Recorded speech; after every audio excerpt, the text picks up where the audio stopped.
മണ്ഡലം ചുറ്റും മഹിളകൾ അങ്ങനെ മണ്ഡലം ചുറ്റി പൊന്നാനി മണ്ഡലത്തിലാണ് എത്തിയിരിക്കുന്നത്. നമുക്ക് കാണാം, പൊന്നാനി ഹാർബറിലാണ് നമ്മളിപ്പോൾ എത്തിയിരിക്കുന്നത്. ഒരുപാട് മത്സ്യത്തൊഴിലാളികളുണ്ട്, അതുപോലെ തന്നെ മീൻ വാങ്ങാൻ വേണ്ടി വന്നവരുണ്ട്.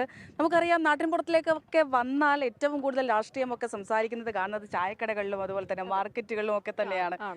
അതെ, അപ്പോൾ അങ്ങനെ ഒരിടത്താണ് വന്നിരിക്കുന്നത്. നോക്കാം നമുക്ക് അവർക്ക് എന്തൊക്കെ കാര്യങ്ങൾ പറയാനുണ്ടാകും, എന്തൊക്കെ പ്രതീക്ഷകൾ ഉണ്ടാകും ഈ തെരഞ്ഞെടുപ്പുമായി ബന്ധപ്പെട്ട് എന്നുള്ളത്. അതെ, ഇപ്പൊ പൊന്നാനി എന്ന് പറഞ്ഞാൽ നമുക്കറിയാവുന്നതുപോലെ മലപ്പുറം ജില്ലയിൽ CPI-ന് ഏക മണ്ഡലം ഉണ്ടെങ്കിൽ അത് പൊന്നാനി, ഒരു പൊന്നാപുരം കോട്ട എന്ന് വേണമെങ്കിൽ പറയാം CPI-നെ സംബന്ധിച്ചിടത്തോളം. അപ്പൊ ഇത്തവണ അവിടെ മാറ്റം ഉണ്ടാകുമോ? സ്ഥാനാർത്ഥി നിർണയവുമായി ബന്ധപ്പെട്ടൊക്കെ CPI-ൽ ചില തർക്കങ്ങളും പ്രതിഷേധങ്ങളും ഒക്കെ ഉയർന്നതാണ്. അപ്പോൾ അതിലൊക്കെ എന്തെങ്കിലും പ്രതിഫലനങ്ങൾ ജനങ്ങൾ അത് വോട്ട് ചെയ്യുന്ന സമയത്ത് കാണിക്കുമോ എന്നൊക്കെയുള്ളത് നമ്മൾ അറിയാനൊരു ആകാംക്ഷയുണ്ട്. അപ്പൊ ജനങ്ങളോട് നമുക്ക് ചോദിച്ചു നോക്കാം, എന്താണ് തെരഞ്ഞെടുപ്പ് വരുമ്പോ എന്താ പറയാനുള്ളത്? തെരഞ്ഞെടുപ്പ് വരുമ്പോൾ LDF ജയിക്കണം. അതന്നെ. എന്തുകൊണ്ടാണ്? ഇവിടെ അവരല്ലേ വികസനം കൊണ്ട് തന്നെ, അതുകൊണ്ട് ജയിക്കണം. മണ്ഡലത്തിൽ വികസനം ഉണ്ടോ? മണ്ഡലത്തിൽ വികസനം ഉണ്ട്. വീട്ടിലിരിക്കുന്ന എല്ലാ സ്ത്രീകൾക്കും 35 വയസ്സായ സ്ത്രീകൾക്ക് 1000 രൂപ. ഇനി വീണ്ടും ഈ സർക്കാർ വന്നാൽ ചിലപ്പോൾ 2000 രൂപ ആക്കും. മാറ്റം വേണം. കുറെ കാലം ഇവിടെ CPM ഭരിക്കുന്നത്, അത് മാറിയിട്ട് വേറെ MLA വരില്ല, കോൺഗ്രസിന്റെ MLA വരില്ല.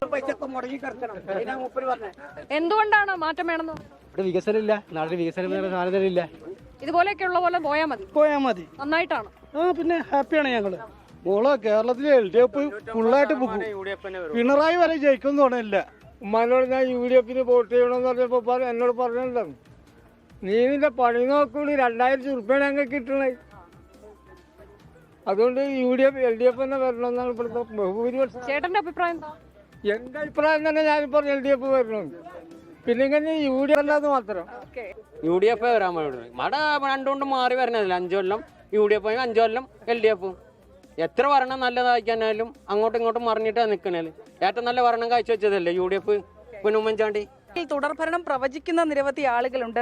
ഈ 10 വർഷം കൊണ്ട് നിരവധി കാര്യങ്ങൾ അവർക്കായി ചെയ്തു കൊടുത്തിട്ടുണ്ട് സർക്കാർ. അതുകൊണ്ട് തന്നെ ആ സർക്കാർ തന്നെ മുന്നോട്ട് പോകട്ടെ എന്നുള്ളൊരു കാര്യം തന്നെയാണ് ഇവിടെ പലരും പറയുന്നത്. പക്ഷേ എതിരഭിപ്രായമുള്ള ആളുകളും ഉണ്ട് കേട്ടോ. സ്വാഭാവികമായിട്ട് അതുണ്ടാകും. അങ്ങനെ നമ്മൾ എല്ലാ അഭിപ്രായങ്ങളും തേടിയാണ് ഇങ്ങോട്ടേക്ക് എത്തിയിട്ടുള്ളത്. ഇവിടെയും കുറച്ച് ആളുകളുണ്ട്, നാട്ടുകാർ തന്നെയാണ്.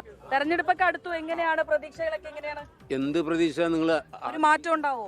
തുടർന്ന് ഭരിച്ചിട്ട് ഈ മത്സ്യബന്ധന മേഖലയാണിത്, പൊന്നാനി മേഖല എന്ന് പറഞ്ഞാൽ. പൊന്നാനി ഈ അഴിമുഖത്ത് നിന്ന് കാപ്പിരിക്കാട് വരെയുള്ള ദൂരത്തിൻ്റെ ഉള്ളിൽ മത്സ്യത്തൊഴിലാളികളെ കുട്ടികൾക്ക് പഠിക്കാൻ ഒരു കോളേജ് ഉണ്ടോ?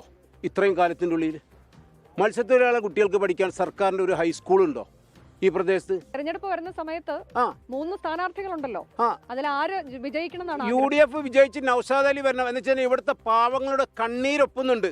സക്കീർ എന്ന് പറഞ്ഞാൽ ഈ സ്വന്തം പാർട്ടിക്കാർക്കൊന്നും അറിയില്ല എന്നുള്ളതാണ് പത്രങ്ങളിലൂടെ നമുക്ക് അറിയുന്നത്. നമുക്ക് ഇവരെ അറിയില്ല. പക്ഷെ നമ്മൾ ഈ മൂന്ന് വർഷമാണ് ഈ നൗഷാദ് അലിനെ നമ്മൾ പൊന്നാനി കാണാൻ തുടങ്ങിയത്.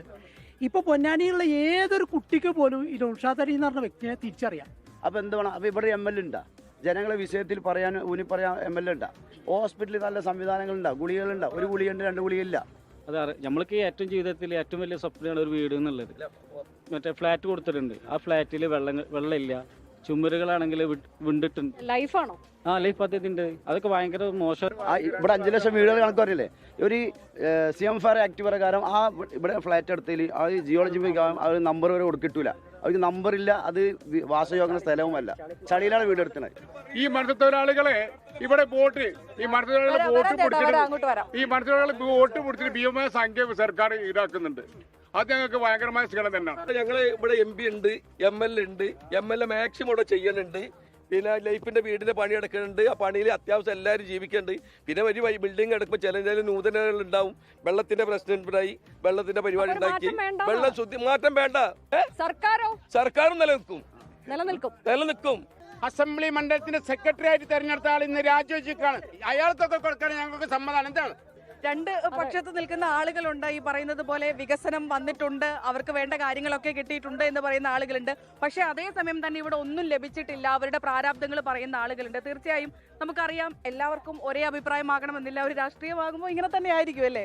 CPM-ന്റെ സ്ഥാനാർത്ഥിയെ അറിയില്ല എന്ന് ഇപ്പോഴും ചിലർ പറയുന്നുണ്ട്. അപ്പം UDF-ന്റെ സ്ഥാനാർത്ഥിയെ കുറിച്ചുള്ള അഭിപ്രായം അങ്ങനെ എല്ലാം രേഖപ്പെടുത്തി നമ്മൾ ഇവിടെ നിന്ന് മടങ്ങുകയാണ്.